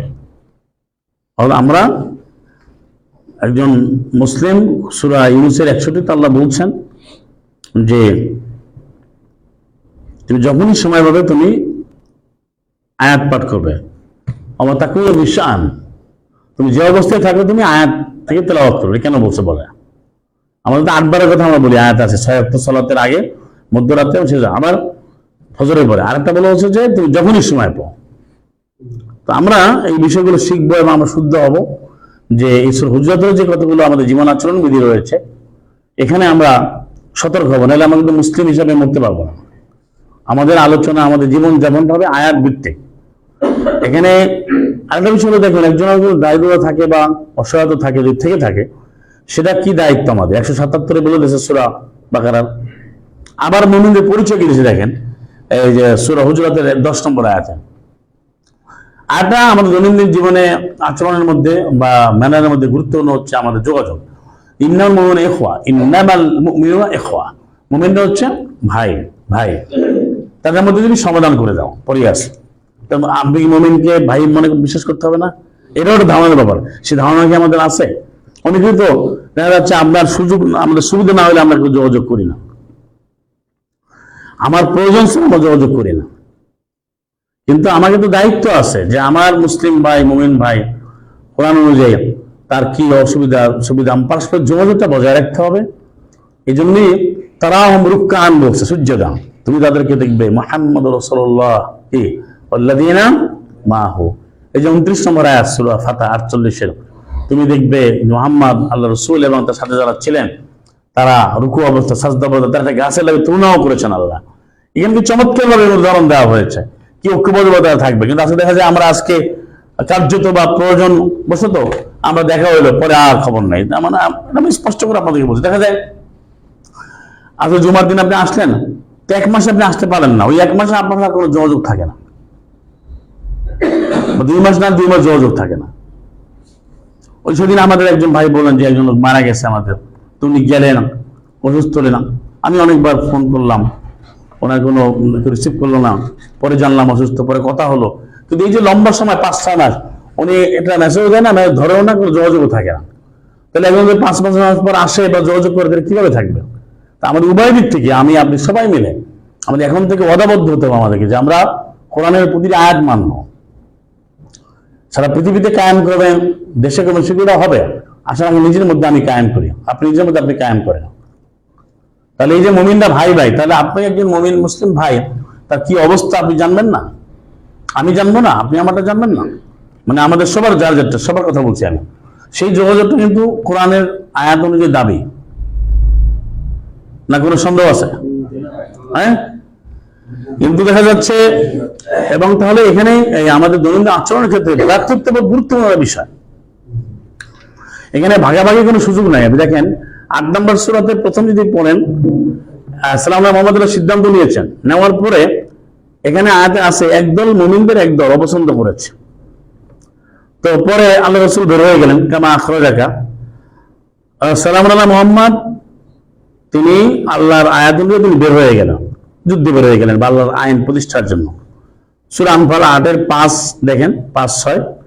কিন্তু ওই মুমিনদেরই এক দল তর্ক শুরু করে দিল। যদি মুমিন হওয়ার পরে তর্ক করে সালাম আলাইহি মুহাম্মদের সাথে, সে মুমিন আর থাকে? পরেই বলছে সে যেন মৃত্যুর দিকে যাচ্ছে। 6 নম্বর আয়াত দেখেন। তো এখানে 5-এ ছিল কামা আখরাজাকা রব্বুকা মিন বাইতিকা, আমি উদাহরণ দিচ্ছি কোরআন থেকে। তোমার ঘর থেকে যখন তোমার রব তোমাকে বের করে নিয়ে আসলেন সত্য বিধান সহকারে, সত্য প্রতিষ্ঠার জন্য, কিন্তু ওয়াইন্না ফারিকাম মিনাল মুমিনিন, মুমিনদের একটি দল লাকারিন অপছন্দ করলো, তারা মুমিন থাকবে। তা আমাদের কোরআনের এই আয়াতে আমাদের শিক্ষা কি? ভালো করে বুঝুন। আমাদের কোরআনের আলোকে, কোরআনে আমরা কোনো আমল করি, সে আমলে আপনাকে সন্তুষ্ট থাকতে হবে। আপনি যদি সেই আমলটা আপনি অপছন্দ করেন, কোরআন ভিত্তিক আমল, কোরআন ভিত্তিক আদর্শ নিষেধ, কর্মকাণ্ড, কর্মসূচি, তাহলে আপনি মুমিন থাকতে পারবেন না। আপনাকে বুঝতে হবে বিষয়টা, খালি পড়ে গেলে হবে না। তাহলে এই যে ভ্রাতৃত্ববোধ, এই যে একটা আদেশ নিষেধ যখন না মানেন, তাহলে কোরআন পড়ে যাবেন, আপনার অন্তর আরো কঠোর হবে, পরে কাফের মরতে হবে। যেটা আপনি যে 35-37 আছে, তোমার তো অনেক সময় দেওয়া হয়েছে, এখনো তোমার অন্তর এত কঠোর হয়ে গেল। 57-16 সূরা হাদীদে, আলাম ইয়ানি লিল্লাযীনা আমানু, যারা ঈমান আনছে তাদের অন্তর কি এখনো নরম হওয়ার সময় আসে না? আন তাখশা কুলুবুহুম, এখনো কি বিগলিত হবে না? হ্যাঁ, 57 নম্বর সূরা 16। তাহলে আপনার এই দুটো পয়েন্ট আমি খুবই গুরুত্ব দিচ্ছি আপনাদেরকে নিয়ে। প্রথম হচ্ছে আমাদের পারস্পরিক যোগাযোগ। আমি এখন অনেকে দেখি, ভাই আপনার এই অমুকের ফোন দেন তো, বাবার নাম্বারটা নাই কেন? আবার ভাই ওনার জানেন না কি হবে যোগাযোগ, উভয় পক্ষ থেকে হতে হবে। আমি বললাম যে আপনি একাই আপনি করবেন, ওই ভাইও করবেন, খোঁজ খবর রাখা, এটা আয়াতের আমল। সাথে একটা কথা বলি আপনাকে, যারা জালেম ফাঁসে সম্পর্ক ছিন্ন করতে হবে, এটা একটা আচরণ। আপনি সমাজে কার সাথে চলবেন না, এটা আপনি বিচার বিবেচনা করবেন না? হ্যাঁ, তা আমাদের যে কোরআনকে প্রত্যাখ্যান করে, কোরআন সমাজকে বাদ দিয়ে যারা চলে যায়, তাদের সাথে তো সম্পর্ক রাখা যাবে না, যাবে? এই জন্য আমি ওই উদাহরণটা আজকে দিলাম আপনাদেরকে, যে সূরা আনফালের 5 থেকে, যে কোনো একটা সিদ্ধান্ত, যেটা একজন মনে রাখবেন কোরআন বিধি সিদ্ধান্ত আল্লাহর পক্ষ থেকে আসে, কোরআনই আসে, সেই সিদ্ধান্তে আপনি কোনোভাবে দ্বিমত পোষণ করা বা আপনি অপছন্দ করলে আপনার ঈমান নষ্ট হয়ে যাবে। আর এই কর্মকাণ্ড যেটা হওয়ার, সেটা আল্লাহ করবেন। সব কর্মকাণ্ড কে করবেন? সবকিছু বিজয়ী করবেন কে? এর অনেক দলিলও আছে কোরআনে। আপনি যদি আয়াত পড়েন, সূরা তাওবা ভালো করে অনেকবার পড়েছেন, আরো বারবার পড়েন, এখানে পাবেন যে এমন কিছু লোক আছে যারা এই কাজগুলোর সাথে থাকে না, তারা বিষয়টাকে ঘুরাই যেতে চায়। এটা 9 নম্বর সূরার 48-এ আছে। এই বদ আচরণ যাদের আছে, বদ চিন্তা, লাকাদ ইবতাগাউল ফিতনা, তারা ফিতনাকে তারা কামনা করে, বিপর্যয়। এটি বলবো কাল্লাবুল উমুরা, তারা কাজগুলোকে ঘুরাই দেয়। অথচ হাত্তা যা সত্য এসে গেছে, জহরা আমরুল্লাহ, আল্লাহর আদেশটা বাস্তবায়িত হয়েছে। অহংকারী, তারা অপছন্দ করেছিল। আর আপনি কোরআন ভিত্তিক যে কর্মকাণ্ড, কর্মতালিকা, কর্মসূচি, তা বাস্তবায়ন আল্লাহ করবেনই। কিন্তু মাঝে যারা মুমিন ছিল, সে যারা অপছন্দ করলো, সে কাফের হয়ে গেল, সে জাহান্নামে যাবে। আর সে অপছন্দ করার কারণে ওই কাজটা আল্লাহ বিজয়ী করে দেবেন। তার লস কার হইল? আপনি তো মনে করবেন আমি এটা বন্ধ করি না, আমার মত আছে না, কিন্তু কাজটা দেখবেন, হ্যাঁ আপনি ওই কাজটা, ওই আদেশটা কোরআন ভিত্তিক হচ্ছে না, কোরআনের বাইরে হলে সেটা আপনি বিরোধিতা করবেন বা সেটার সাথে আপনি দাঁড়ায় সংশোধনের জন্য কথা বলবেন, কোনো অসুবিধা নেই। কিন্তু যে কোরআনে আলোকে যে কাজটা হবে, আর আয়াত অনুযায়ী কাজটা হবে, যেমন আমাদের উদাহরণ দিয়ে আপনাদের ক্লিয়ার না করলে হবে না, আপনি একটু জোরে সোরে বসেন। জুমার যে আমরা আমল করি বা যদি এটা কোরআনে আছে কিনা। এখন আপনি এটা বাস্তবায়নে কোনো সহযোগিতা না করেন, আপনি না আসেন, ঘুমাই থাকেন, যেটা অনেকে আছে, এটা তো মুসলিম হয় নাই। একইভাবে আমরা যদি তাকবীর করি, আমরা যদি রাতের কোনো আমল করি, আমরা যে ক্লাসগুলো করি, এগুলো কোরআনের ভিত্তিতে না কোরআনের বাইরে? আমরা যদি খাওয়ার আয়োজন করি, দাওয়াতি কাজে বের হই, বা আমরা কোনো যেমন প্রকাশনা করি, প্রচার প্রতিষ্ঠার জন্য কত কর্মকাণ্ড আছে। একটা ভাই অসুস্থ, তাকে দেখতে যাওয়া, একটা বন্যার্থ, শীতার্থ, নিপীড়িত, কত ধরনের কাজ আছে। এই সমস্ত কাজগুলো কোরআনের আয়াত আছে, সেই আয়াতের সাথে আপনাকে থাকতে হবে। এখন আপনি যদি সেখানে উপস্থিত থাকবেন না, আপনি থাকবেন, আপনি তো আরো এটা বিরোধিতা করেন, যদি হয় তাহলে আপনি কি মুসলিম থাকলেন? এবার বুঝে নেন। তাহলে আপনি যখন আমরা পরিপূর্ণভাবে মানবো, তখন কিন্তু আল্লাহ সাহায্য আসবে। এটা আল্লাহ অর্ডার করেছেন, সাহায্য তখন আসবে। আপনি এরকম করবেন, পৃথিবীর সব আপনার বিরুদ্ধে যায়, কোনো অসুবিধা নাই। আপনার কাছে আসতে হবে যে আল্লাহর আয়াত অনুযায়ী আল্লাহ গ্রহণ করেন কিনা, আমাকে মূল গ্রহণ করবেন কি আমাকে। আমরা এই উদাহরণগুলো পড়ি, কিন্তু আমরা ধরে রাখতে পারি না। আপনি দেখেন, সেই যত বিপদ আবার আসুক সালাম নবীদের উপরে, পৃথিবীর সবাই বিরুদ্ধে গেছে ধরেন, কিন্তু আল্লাহ রাব্বুল আলামিন তাকে সেভ করছেন না। সালাম ইব্রাহিমকে আগুনের মধ্যে নিক্ষেপ করছে। এখানে 69 নম্বর আয়াতে আগুনকে নোটিশ করছে কে? হে আগুন, কুনি বারদা, শান্তি, ঠান্ডা হয়ে যাও, ও সালামান, তুমি শান্তিদায়ক হওয়া ইব্রাহিমের উপরে। কুনি বারদা ওয়া সালামান আলা ইব্রাহিম। তাহলে আগুনকে অর্ডারটা করছে কে? না কোনো গভর্নমেন্ট করছে, কোনো সরকার করছে? তাহলে এটা বোঝা গেল যে পৃথিবীর সবাই আপনার থেকে বিমুখ হতে পারে। যদি আপনি আয়াত অনুযায়ী যদি অটল অঞ্চল আপনি আমি থাকি, মুসলিমরা থাকে, মুসলিম ভাই বোনেরা থাকে, আল্লাহ সাহায্য অবধারিত। 69 এই জন্য যারা এইভাবে বিচ্ছিন্ন হবে, তারা কারিগুন হবে, তারা ধ্বংস হবে। তাই যারা কোরআনেরই সমাজ, কোরআন শিক্ষা থেকে দূরে যাবে, এই ধরনের জালেম ফাসিক থেকেও আমাদেরকে আবার দূরে থাকতে হবে, কারণ তাদের কোনো সম্পর্ক রাখা যাবে না। এটা আপনাদেরকে বারবারই আয়াত দুটো আপনারা পড়েছেন, যারা আয়াতকে উপহাস করে, যারা আয়াতকে মানতে চায় না, তাদের সাথে সম্পর্ক রাখা যাবে না। সূরা আনামের 68 নম্বর আয়াত আর সূরা নিসার 140 নম্বর আয়াত। তাহলে আমাদের এই দুটো বিষয় হলো যোগাযোগ, ভ্রাতৃত্ববোধ, আর হচ্ছে দায়িত্ব পালন করা, এবং আমাদের সামর্থ্য অনুযায়ী আমাদের এই সার্বিক যোগাযোগ রক্ষা করা। এটা আল্লাহ আদেশ করেছেন, এটা গুরুত্বপূর্ণ কাজ। কেমন গুরুত্বপূর্ণ কাজ দেখেন, আপনি সূরা বাকারা 177-এ আল্লাহ শর্ত দিয়েছেন, আপনি সালাতে যাওয়ার আগে যে শর্তগুলো পূরণ করতে হবে, তার মধ্যে একটা হচ্ছে যে মানুষগুলো পীড়িত, নিপীড়িত, তার জন্য সহায়তা করা। ওয়াতাল মাল আলা হুব্বিহি, সম্পদকে খরচ করা, যদি সম্পদের বিরুদ্ধে আমার আকর্ষণ আছে তারপরও, এবং সেখানে অদা রক্ষা করা। অনেকগুলো বলেছে, আপনি যদি 177 পরে লাইসাল বেরোটা থেকে 13টা এইটা করে, এগুলো আমার মৌলিক কাজ, এই কাজগুলো আবশ্যিক ভাবে করতে হবে। তাহলেই আমি যে মুত্তাকি হওয়া এবং মুসলিম হওয়া সেটা হবে।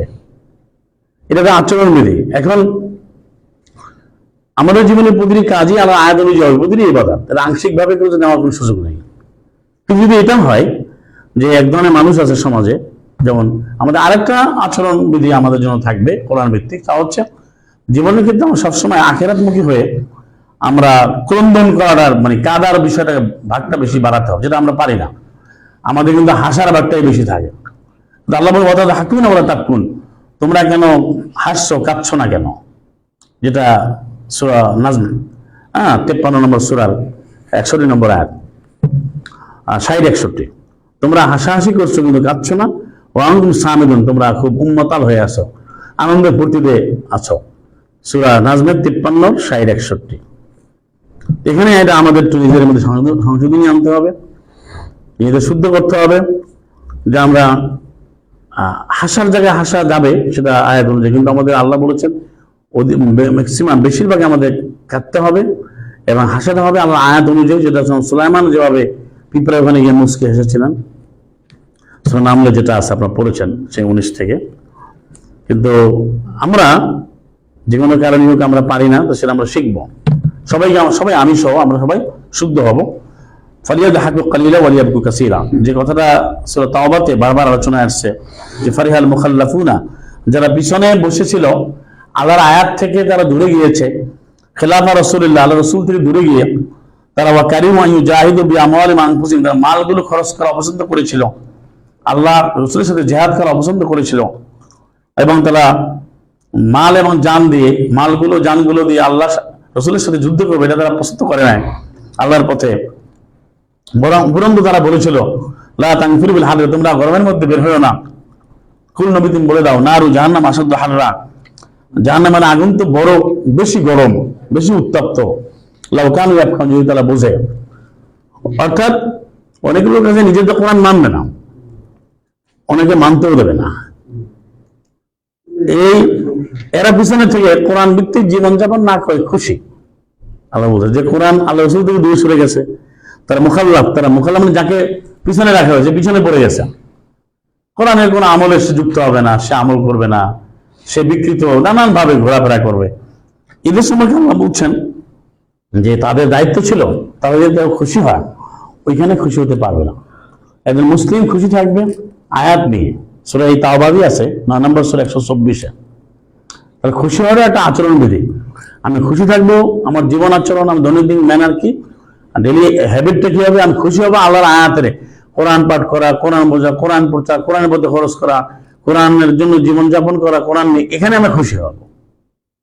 এখানে প্রতিটি পদক্ষেপকে আল্লাহ আমালুন সলে বলছে। আপনি পড়ে দেখেন 9 নম্বর সূরা 121 পড়েন এই সূরা, যে আপনি প্রতিটি পদক্ষেপ যে এই আল্লাহর পথে সে নাফাকা সাগীরা কাবীরা, ছোট খরচ বড় খরচ, অথবা যে সে পদক্ষেপ দেয় পা ফেলে, প্রতি পদক্ষেপ তার জন্য লেখা হবে আমালুন সলে, একটা বিশুদ্ধ কর্ম হিসাবে।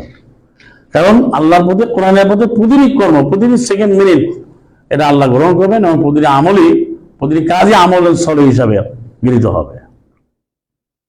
আজকে তো আমরা কোরআন আলোকে সব খুঁজি সমাজে, এমন কিন্তু সব অনেক, যেমন প্রচলিত আপনাদের সব শেখানো হয়েছে যে জুমার দিন আগে গেলে উট পাওয়া যায়, সব আছে ডিম, এবার ডিমের পর তার নাই কিছু। কিন্তু আপনি যদি কোরআনে আলোকে আপনি জুমার দিনে আমল করেন, তা আপনি পাবেন ফাদলান কাবীরা, আজরান আযীমা, আজরান কাবীরা, আজরান হাসানা, আপনি নেয়ামত পাবেন, অনেক পাবেন। মানে আপনি কোরআন আলোকে আরো বেশি পাবেন, কিন্তু সীমাহীন পাবেন। কিন্তু সেটা মানুষ আজরান গায়রে মামনুন, এটা আলোচনায় আসে না। মনে করে যে উটের কথা বলছে, যে এই যে উটের দিয়ে খোঁজে, তো উট তো আসলে না। আপনি দেখেন আল্লাহ বেগাইরি হিসাব, সালাম আল্লাহ মারিয়ামের যে জিকিরের আলোচনা আসছে, এই যে 3 যে ছাত্রী, সেখানে কিন্তু পরে বলা হচ্ছে যে ইন্নাল্লাহ ইয়ারযুকু মান ইয়াশা বিগাইরি হিসাব, আল্লাহ রিজিক দিচ্ছেন বিনা হিসাবে। তা বিনা হিসাব মানে কি?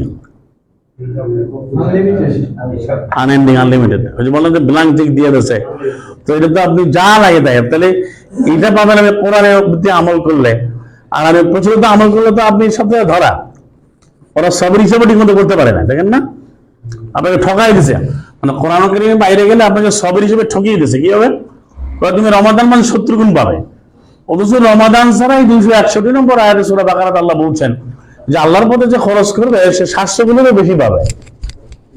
700 গুণই না, 700 গুণের চেয়েও বেশি, 700 গুণের চেয়েও আর অনেক অনেক অনেক অনেক বেশি। আল্লাহ উদাহরণ বলে নিয়ে আসে এটাই। তাহলে এখানে আল্লাহ বলছেন তুমি যদি এই দুনিয়ার কারণে তুমি এইভাবে করো না, তোমাকে ফালিয়াদহাকু কালিলা, তাদেরকে অবশ্যই অল্প হাসতে হবে, ওয়ালিয়াবকু কাসীরা, বেশি করে তারা অবশ্যই কাঁদবে। জাযাআন বিমা কানু ইয়াকসিবুন, তাদের শাস্তি পাবে যেটা তারা করেছে। মানে এটা দুটো অর্থ। একটা হচ্ছে একজন মুসলিম খুশি থাকবে অবশ্যই থাকবে, কিন্তু এখানে যে কাফেরদের যে আনন্দ ঘন এখন যে তার থাকে, এদের কিন্তু পরে কাঁদতে হবে বেশি। দুনিয়াতে তারা যতই হাসাহাসি করুক সময় মধ্যে কাঁদবে। ওই যে কিছু আগে শোনালাম যে আঙ্গুল কামড়াবে, হাত কামড়াবে। আর মুসলিমদের যে দায়িত্ব হচ্ছে তারা অবশ্যই খুশি থাকবে, খুশি হয়ে আপনি সে মুস্কি হাসবেন বা হাসিতে কোনো অসুবিধা নাই। কিন্তু আমাদের যেটা কাফেররা যে কারণে হাসে সেই কারণে আমরা তো হাসতে পারবো না। মুসলিমরা আনন্দ করবে, উল্লাস করবে অবশ্যই, সেটা করবে ইস্তাবশিরুনা বিনিয়াতাম মিনাল্লাহ, আল্লাহ নিয়ামতে সে খুশি প্রকাশ করবে। 173 সূরা আলে ইমরান, সে আয়াত পাওয়ার খুশি হবে। 9 নম্বর সূরা 24, সে আয়াত নাজিলের কারণে সে ইয়াফরাহুন হবে, খুশি হবে। 13 নম্বর সূরার যেটা রয়েছে ইয়াফরাহুনা বিমা, যে আল্লাহ সুবহানাহু ওয়া তাআলা যে এই কিতাব নাজিল করেছেন এজন্য তারা খুশি। ওয়াল্লাযীনা আতাইনাহুমুল কিতাবা, যাদেরকে আমি কিতাবটি দিয়েছি ইয়াফরাহুনা, তারা খুশি হচ্ছে, হবে, খুশি প্রকাশ করছে, করবে এই কারণে যে বিমা উনজিলা ইলাইকা, তোমার প্রতি যে নাজিল করা হয়েছে এই কিতাব পাওয়ার কারণে। সূরা রাত 13:36। তারা কোরআন পাওয়ার কারণে খুশি হবে 10:58, সূরা ইউনূসের 58। কুল বিফাদলিল্লাহি ওয়া বিরহমাতিহি, যে এই বলে দাও আল্লাহর অনুগ্রহ দয়ায় তারা যেন অবশ্যই ফলিয়া পড়ো, আনন্দ প্রকাশ করে। হুয়া খায়রু মিম্মা ইয়াজমাউন, তারা যা জমাচ্ছে জমাবে, সংগ্রহ করে করবে, সঞ্চয় করে করবে, তার চেয়ে অনেক অনেক অনেক উত্তম। এখন এই আয়াত অনুযায়ী আমরা কোরআনুল কারীম পাওয়ার পরে আমরা কি সবাই খুশি, আমরা আনন্দিত? সেটা আপনার কথায় কাজে মিল থাকতে হবে। যেমন আমি আজকে ঘোষণা দিই যে কালকে একটা কোরআনের একটা অনুষ্ঠান করব, তো আমরা খুশি চিত্তে সবাইকে আসতে পারি? এটা আসতে হবে। ওটা পারলেই তো অনেক বাধা, কি হসপিটাল যাবে, কি কেন যাবে, সব মানে আপনি তো, আমরা তো কোরআনের যে কোরআন জানা বোঝা প্রতিদিন আপনি করছেন না। তাহলে একটা ঘোষণা হলো যে আপনি এটা করবেন না। উদাহরণ দিচ্ছি আপনাকে, মুয়াজ্জিন আজান দিল 12:70, যে এই এটা হলো ঘোষণা, আজান আয়াত বা প্রশাসনিক যে ঘোষণাকে মুয়াজ্জিন বলে। এখন আমরা বলবো কোরআন নিয়ে, তো সেদিন তো সবাই স্বতঃস্ফূর্ত ভাবে আনন্দ, সবাই তো খুশি। তো সেটা কি দেখা যায়? সেটা দেখা যায় না, আসলে দেখা যায় না। দেখা যায় কি আজকে অমুক জায়গায় ওই ময়দানে প্রোগ্রাম হবে, সম্পূর্ণ কোরআন বিরোধী, ওখানে আমার খুশি হয়ে যায়। দেখেন কাফেররা কিন্তু প্রতিটি কাজ খুশি হয়ে করে, পাগল হয়ে যায়। কিন্তু এখানে কোরআনে কিন্তু আমাদের আপনার বেশি খুশি হওয়ার কথা, বেশি খরচ করার কথা, বেশি সময় দেওয়ার কথা। আপনার দুনিয়ার আপনার জীবনের কাজগুলো তারা না করে না, সেগুলো করেই তবে করবেন, কিন্তু সেইগুলো দোহাই দিয়ে আপনি তো কোনো অজুহাত দিয়ে আপনি কোরআনের আলোচনা, কোরআন মানা, কোরআনের যে পরিবেশ, কোরআনের অনুশাসন মানা, এত বাধা দেওয়া যাবে না।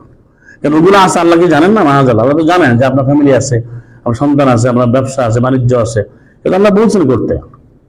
এটা কোশ্চেন বলি তো আল্লাহ আপনাকে বলছে ইন্না লাকা মিনান নাসি সাবান তাবিরা, তোমাদের দিনের বেলা কাজ আছে, বলছে না? বলছে না? আপনি দেখেন আল্লাহ কাজের কথা বলছে 73-এর সাথে। আবার আমরা সাত করতে বলছে 6 দিন কাজ করলে কোনো কাজ নাই, সুবাতা আছে, সাত। তাহলে এখন এই খুশি এটা মুখে বললে হবে না, কোরআন ভিত্তিক যেন আমল হবে, সে আমল যেন আমি স্বতঃস্ফূর্ত ভাবে আমার যেন সবচেয়ে খুশি আমি, সেটা সালাত কায়েমই হোক, সেটা আয়াত পড়াই হোক, সেটা মুসলিম বাদে যোগাযোগ যে আচরণগুলো বললাম, সেটা দাওয়াতি হোক, সব জায়গায়। তো এই আচরণগুলো আমাদের মধ্যে থাকতে হবে। আরেকটা বিষয় হচ্ছে, একজন মুসলিম যখন আমরা, আরেকটা পয়েন্ট, যখন আমরা কথা বলবো সেখানে আমাদের কিছু আচরণ বিধি, যোগাযোগের বিষয়টা একটু বলে নেই। সেটা হলো যে আপনি যে কাজটা করবো আল্লাহ সন্তুষ্টির জন্য করবো, তাহলে অপর প্রান্তে কে আছে সে করলো না, তার দোষ ধরে আমি করবো না, আমি আমার আয়াতের দায়িত্ব পালন করবো, তাইলে কিন্তু সমাধান হবে। ওই প্রান্তে যে আছে সে করলো কিনা তার দোষ ধরে তুমি করো না আমি কেন করবো, এটা বলার দরকার নেই। ওরা আমি সবসময় সাবেক হব, আমি কি হবো, অগ্রগামী হবো, এটাই। যেমন আমরা দেখি এখানে লক্ষণীয় একটা বিষয়, 654 আমরা আমল করি। সালাম মোহাম্মদ, তোমার কাছে যারা আয়াত বিশেষ করে আসবে বলছে না, এটা আয়াতের শিক্ষাটা কিন্তু অনেকগুলো আছে, একটা না। ওটা যা কাল্লাহ আয়াত রব্বিনা, আমাদের রবের আয়াতের ইমান আনবে, তুমি বলো সালাম আলাইকুম। আল্লাহ কাকে বলতে সালাম দিতে? হ্যাঁ, তো যারা আসছে তারা কি সালাম আগে দিছে? হ্যাঁ। তাহলে আমি যে সম্ভাষণ, তাহিয়া, অভিনন্দন, অভিবাদন, আমি এইটা সবার আগে আমি আগাই দেবো, সালামুন আলাইকুম, আমি উত্তম রূপে উত্তম মোবারক, আমি অ্যাডভান্স হয়ে যাবো। তো নবীকে কেন বললো? তিনি নবী, খাতামুন নবীন। আল্লাহ তো তাকে বলতে পারেন না, নবী তোমার কাছে যারা আগমন করবে তারা তোমাকে সালাম দিবে, এটা বলছে। আমাদের প্রচলিত যারা মোল্লা সমাজ আছে, অধিকাংশ আলেম ওলামা মোহতারাম, তারা বলে থাকে এই ধরনের তথাকথিত যে আপনি আমাকে সালাম দেবেন। আমি দেখেছি আমাদেরও এরা জীবনে করছিলাম, এই ওস্তাদ বলতেই তুমি আমাকে সালাম দিলে না কেন? হ্যাঁ, সে ওস্তাদ দ্বারাই আছে ছাত্রের সালাম নেওয়ার জন্য।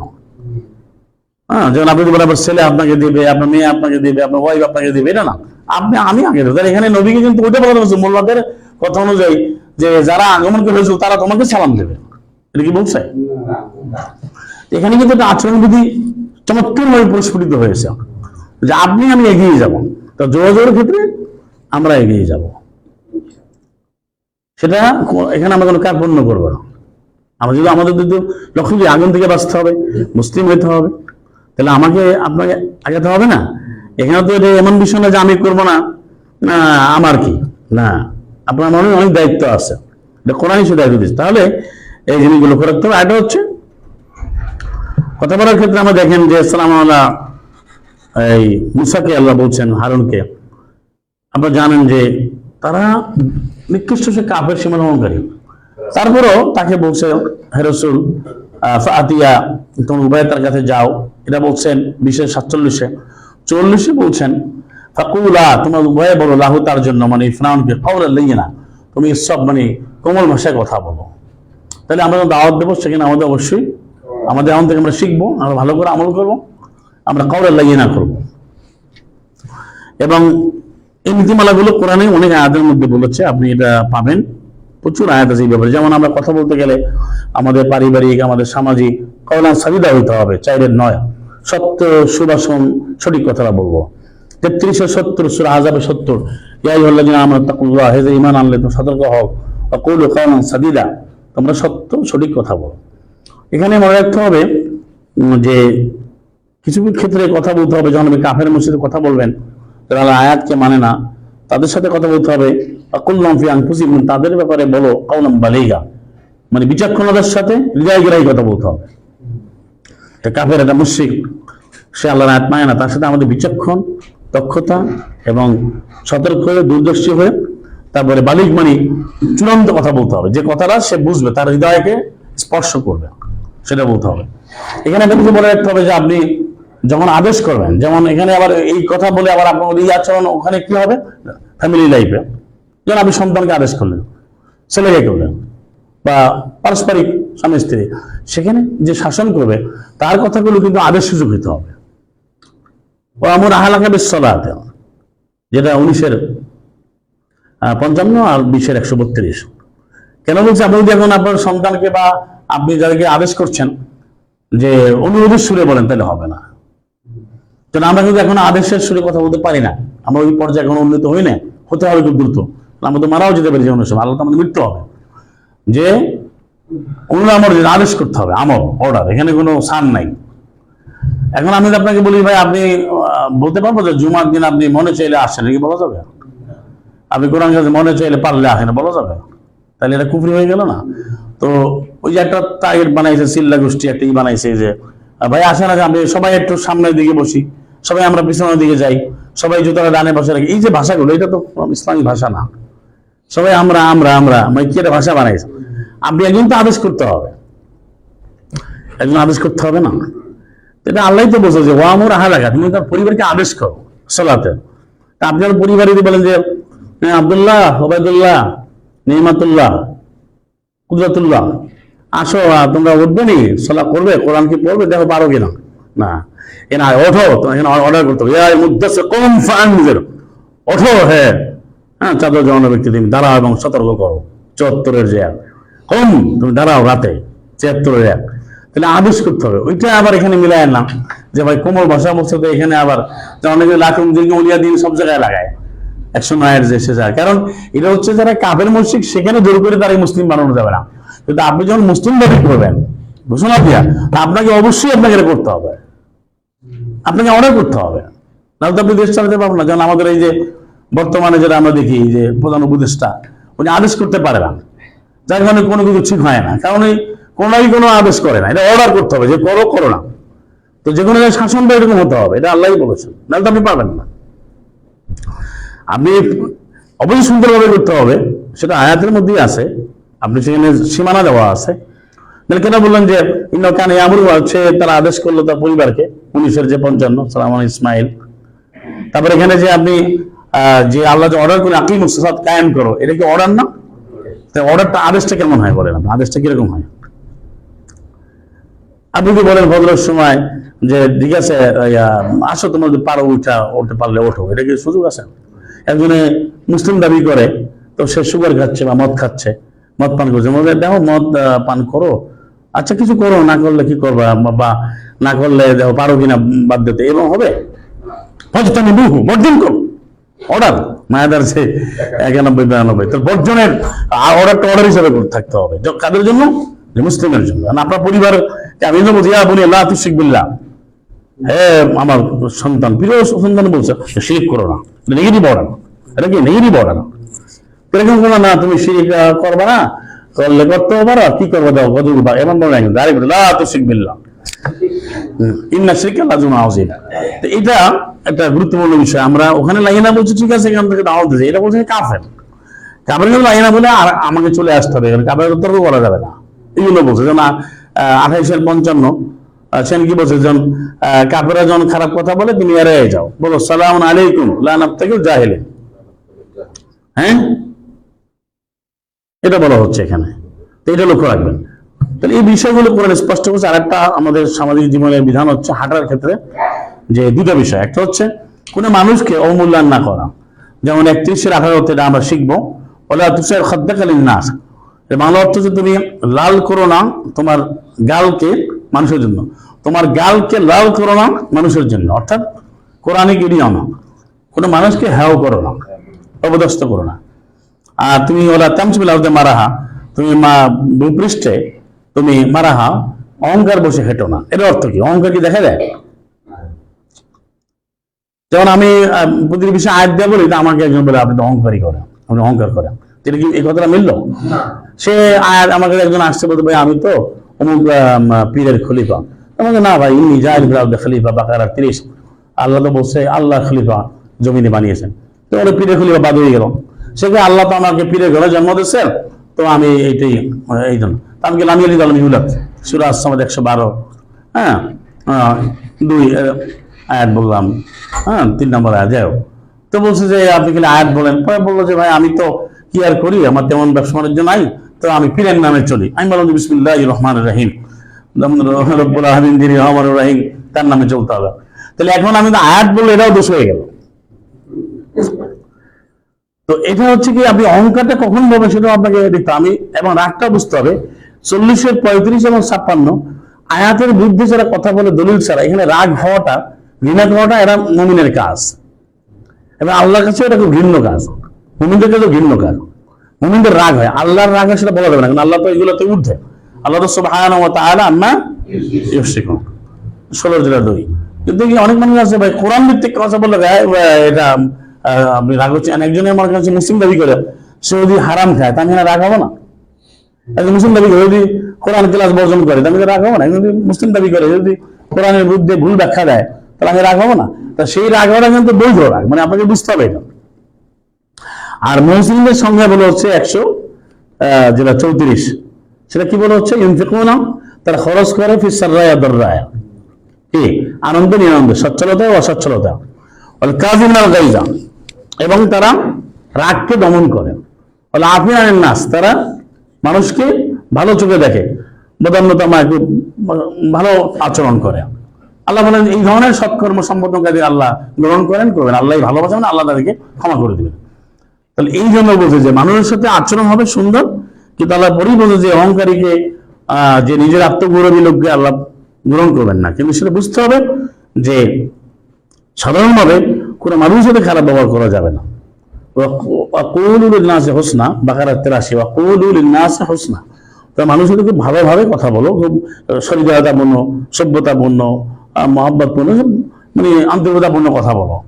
এটা হচ্ছে সাধারণ মানুষের কথা। কিন্তু মনে রাখতে হবে সাধারণ মানুষের সম্পর্ক সেটা সেই জায়গায়, কিন্তু মুসলিম বা মুমিন মুমিনা, যে মুমিন ভাই 49-10 এটা মাথায় রাখতে হবে, বা 9-71 মুমিন পুরুষ মুমিন নারীরা একে অপরের সহযোগী বন্ধু, সেটা আর সাধারণ মানুষের প্রতি যে হোসনা সদাচরণ করা, এটা এক না, সাধারণত করতেই হবে।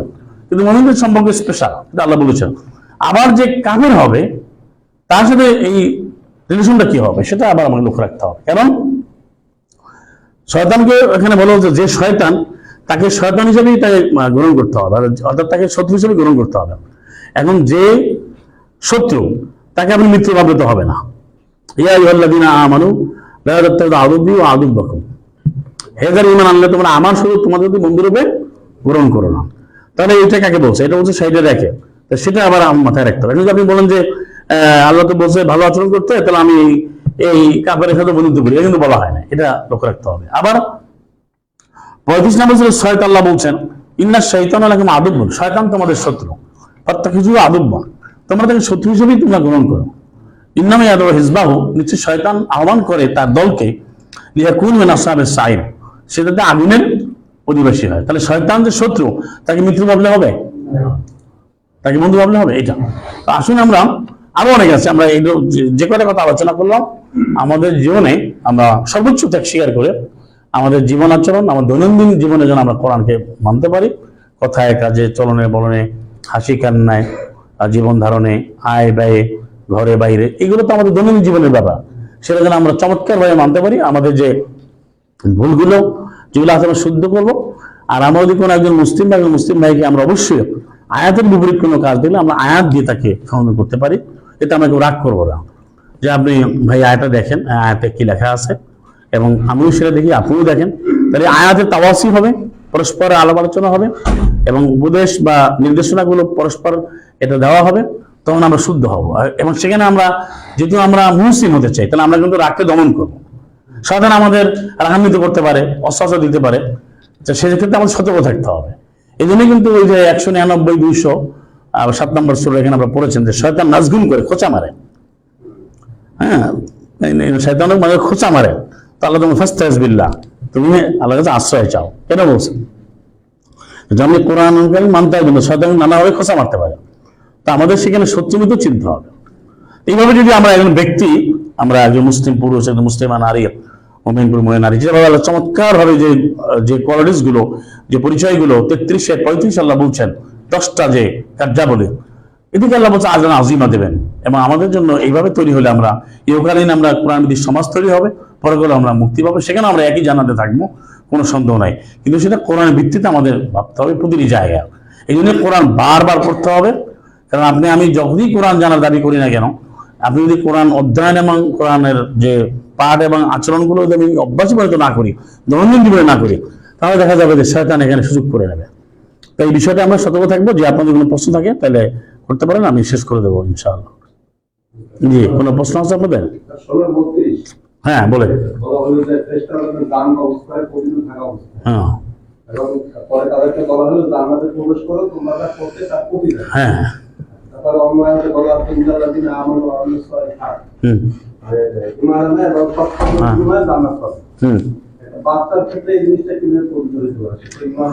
হ্যাঁ, ভালো প্রশ্ন। প্রথম কথা হচ্ছে সূরা বাকারাতে যে 286 শুরুতে যেটা বলা হচ্ছে যে লা ইউকাল্লিফুল্লাহু নাফসান ইল্লা উসাহা, কোনো প্রাণী তার সাধ্যের বাইরে আল্লাহ কোনো বোঝা চাপান না। আর 24-58 বলা হচ্ছে ওই যে বালাগাল আত্মাল হুলুম, বা শিশুরা যখন হুলুমে মানে জ্ঞান বান অবস্থায়, তাদের যে ভারসাম্যপূর্ণ জ্ঞান এবং তাদের যে ম্যাচুরিটি লেভেল, ওই যে পর্যায়ে না যাওয়া পর্যন্ত তার কোনো বিধান নেই। তাহলে বাচ্চাদের যে বিষয়টা, এটা আগেও আমরা আলোচনা করেছি, তারা বিধানের শরিয়ার আল্লাহর আয়াতে যে উপযুক্ত হিসাবে তাই জবাব দিতে আসবে তখন, যখন সে এভাবে হুলুম হবে, যখন সে বালাগা হবে, বালেগ হবে। বালাগা শব্দটাও আছে, বালাগা মা উসাইয়া 37-এর 100, 101, 2 এখানে আছে। তাহলে ওই সন্তান, ছেলে হোক মেয়ে হোক, যে শিশু সন্তান, ছেলে মেয়ে যেই হোক, সে তো আর বালেগ বা মোকাল্লাফ হয় না। আয়াত অনুযায়ী শরিয়াতের আরোপিত আওতাভুক্ত বা আরোপিত হয় না তার উপর। এই জন্য এখানে তার এই বিধানগুলো কোনো কিছু কার্যকর হবে না। না না, এটা তো শরীয়তের অন্তর্ভুক্ত না, এটা আল্লাহর ইচ্ছা, এটা আমরুল্লাহ। কিন্তু আল্লাহ বিচার করবেন তাদেরকে, জিন ইনসান করবেন যারা এই ব্যাপারে আরোপিত শরিয়া, যারা ওই বয়সে উপনীত হয়েছে, ওই বয়সে যারা উপনীত হয়েছে, যে বয়সটা আল্লাহ বলেছেন যে হুলুম মানে জ্ঞান, সত্য মিথ্যা বুঝতে পারে, সে জ্ঞান ধারণ করছে, জ্ঞান আহরণ করেছে, ভালো মন্দ যাচাই বাছাই করতে পারে, এটাকে হুলুম বলা হয়। হুলুম থেকে হালিম। এখন সে জান্নাত যাবে, সে প্রশ্নই আসবে না, এটা তো আল্লাহর ইচ্ছা, এটা আল্লাহর আমরুল্লাহ। কিন্তু সে শরীয়তের আওতাভুক্ত না। না, ওইটা তো শরীয়তের আওতাভুক্তই না, ওটা নিয়ে আমাদের কথা বলাই তো যাবে না। কারণ কোরআনে আপনি মায়াদের 15 পরে দেখবেন, আরো আছে আয়াত 42-30 আছে।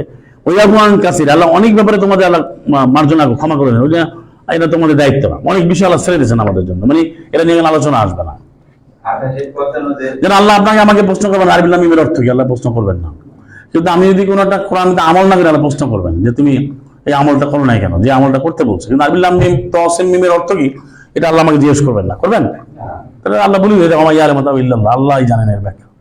জি, আপনি শেষ পর্যন্ত যে সালামের কথা বলছেন, এটা কি সবসময় একই সালাম ছিল। সালাম তো আরবেও দেখেন সালাম আলাইকুম, সব জায়গায় সালাম কোরআনের বিধানের অপরিবর্তনীয় বিধান, সবসময় এক ও অভিন্ন বিধান। অর্থাৎ এক কথা যে বাচ্চাদের বিষয়টা আমাদের সমাজে নিয়ে আসছে, সে জান্নাত এটা আলোচনায় আসবে না, কারণ তারা তো শরীয়তে অন্তর্ভুক্ত না। এই জন্য আরো একটা ব্যাপার আছে যে ইমান আনতে বলছে আপনাকে আমাকে গেলে। এটা বলা হয় কেন, আমাদের সমাজে মনে করে যে মুসলিমের ঘরে জন্ম তো মুসলিম, হিন্দু ঘরে জন্ম হিন্দু। যেমন যে বর্তমানে একজন উপদেষ্টা আছে, বলার জন্য বোঝানোর বলছি, সে বলতেছে যে আমি তো হিন্দু ঘরে জন্ম হিন্দুই কবিতাম, তার তো পড়ালেখা নাই। সে বলছে আমাদের হিন্দু ঘরে জন্ম হলে হিন্দু, আমি তো মুসলমান না, এই জন্য মুসলমান। সে জানে না যে আমাদেরকে কোরআন জেনে বুঝে ইমান ঘোষণা দিতে হয়। তাহলে এইটা মানুষ না জানার কারণে মনে করে যে হিন্দু ঘরে হিন্দু বাচ্চা, খ্রিস্টান বাচ্চা না, বাচ্চা বা শিশু সন্তান এরা কোনোই মতবাদ না, কোনো ধর্মের না, ধর্ম ওটা নাই। ইসলাম তো সবার জন্য জীবন ব্যবস্থা। তার মানে সে যে আমলের উপযুক্ত হয় তখন সে ইমান আনবি কি আনবে না সেটা তার সিদ্ধান্ত নিতে হবে, সে অনুযায়ী ফেসলা হবে জ্ঞান আসার পরে।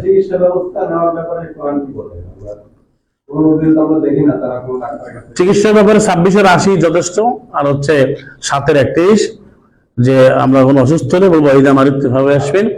আর একটা হচ্ছে আল্লাহর গুণ হলে আল্লাহ সুস্থ দেবেন, সেবা আল্লাহ মাহাজাল্লাহ আল্লাহ আরোগ্য দেবেন।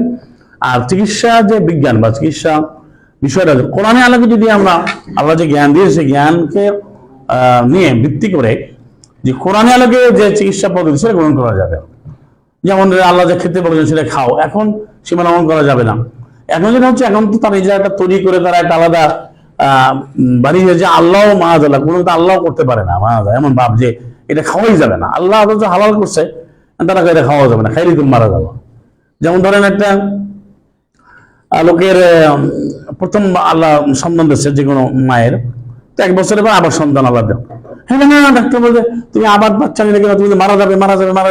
দেখা গেছে পর তার 7 বাচ্চা সবাই সুস্থ আছে, ওই ডাক্তারে মারা গেছে, ওই ডাক্তার মারা গেছে, বাস্তব। তো আপনি যখনই নিজে ইলা হয়ে যাবেন, রব হয়ে যাবেন। এই বাংলাদেশে একজন লোক আছে, সে নিজে বলছে আমার জন্ম তারিখে আমি আমার বাচ্চারা জন্ম দেওয়াবো। তো তার 6 মাস 7 মাস যাই হয়েছে, সে ওই নিজের ডেটের জন্ম তারিখে সিজার করে বাচ্চা নিয়ে আসছে, ওই বাচ্চাও মারা গেছে, মাও মারা গেছে, বাস্তব ঘটনা। তো ঘটনা বলছে আপনি চিকিৎসা পদ্ধতি নেওয়া যাবে কোরআন অনুযায়ী, কোরআন যেভাবে বলে সেইভাবে। কোরআন রোগের কথা আছে, রোগের নিরাময় আছে। কিন্তু এখন যারা যা করছে ভাই, আপনি এটা চর্বি খাবেন না, ডিম খাবেন না, আপনি একবারে 5 কেজি করে বুঝতে খান, তাহলে কেমন হবে? আপনি যদি 2 পিস খেলে কেন সমস্যা হবে? 5 পিস খেলে কেন সমস্যা? আল্লাহ তো বলেছেন সেটা 7-31 যে কুলু বর্ষে বলা তো খাওয়া পান করে সময় লঙ্ঘন করো না। তা আপনি যদি প্রতিষ্ঠা খেতে বলছে, আপনি 2 কেজি খেয়ে ফেলবেন, এটা বলছে।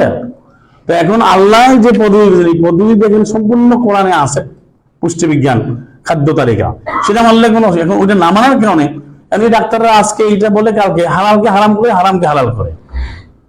তো এইটা কোনো সুযোগ নাই। কিন্তু আরেকটা কথা হলো যে আমাদের হাতের কামাই এগুলো, তো যদি কোরআনে আলোকে হয় সেটা অবশ্যই করা যাবে। এটা যেহেতু এখন কাফেররা করে ফেলছে আল্লাহ না মানার কারণে, সেইটা তো এখানে আনলে চলবে না। যেমন একজন এসে হার্টকে নষ্ট করে ফেলছে, খারাপ জিনিস খেতে খেতে খেতে হার্ট নষ্ট হয়েছে, এখন উপরে সার্জারি লাগতেছে। তো এটা তার এখন সাধারণভাবে হার্টের সমস্যা হতে পারে, একজন বুঝতে পারে, হতে পারে, আল্লাহ না করুন, পরীক্ষা হতে পারে না। তো সেটার সমাধানটা আসবে কোরআন ভিত্তিক জ্ঞান থেকে। কিন্তু এখন কি চিকিৎসা বিজ্ঞানরা বলছে যে কোরআনের জ্ঞান এইটা থেকে তারা বলে না, তাদের নিজেরই বলে যে আপনি এটা করলেন নাহলে মারা যাবেন, এবার বলে দেন। এবং এখন একটা নিয়ম বেরোছে যে ডাক্তার তাকে মৃত্যু ঘোষণা করলো, বলে জন্ম হার আমরা বাড়িয়েছি, মৃত্যু আর কমিয়েছি। এখন তো মানুষ সব নিয়ে এনেছে, জন্ম বাচ্চা নেবে কি নেবে না তাদের ডিসিশন। হ্যাঁ, তারাই বলে যে আমরা বাচ্চা নেব না, তারাই ঘোষণা দেয়।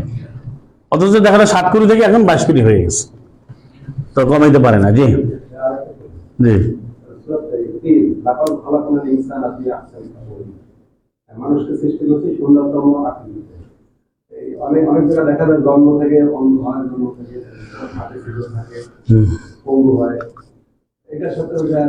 এটা চমৎকার প্রশ্নের উত্তর আছে, আপনি আরেকটা পড়ে নেন, আমি তো সময় কম, তো আপনি 22-এর 5টা পড়েন, তাহলে উত্তর পেয়ে যাবেন। এখানে লেখা আছে আমি তোমাদেরকে সৃষ্টি করি মোখাল্লা গাইরে মোখাল্লাকা, পূর্ণ আকৃতি আর কম আকৃতি ছাড়া। এখন এটা আবার 42-এর বা 50-52-তে আছে যে আল্লাহ যাকে চান তাকে ছেলে দেন, যাকে চান মেয়ে দেন, যাকে চান ছেলে দেন মেয়েও দেন, যাকে চান বন্ধা করেন। আবার এখানে বলছে আল্লাহ সৃষ্টির ভিতরে মোখাল্লাকা গাইরে মোখাল্লাকা, পূর্ণ আকৃতি দেখেন, এটা আল্লাহর ইচ্ছা। এখানে এটা আর কোনো নাই, মানে এটা কারো কর্মর কারণে হতে পারে, হতে পারে, সেটা তো গজব হলে ফাসাদ তো মানুষের কারণে হয়, 30-এর 41-এ আছে, মুসিবত হয় মানুষের কারণে 42-এর 30-এ আছে। আর একটা হচ্ছে যে সৃষ্টির ভিতরে এই যে পূর্ণাকৃতি কম আকৃতি, এটা আল্লাহর ইচ্ছা, এটা হতে পারে। জি, সাদাকাল্লাহু ওয়া রাসূলুহু। আসসালামু আলাইকুম, মুবারাক।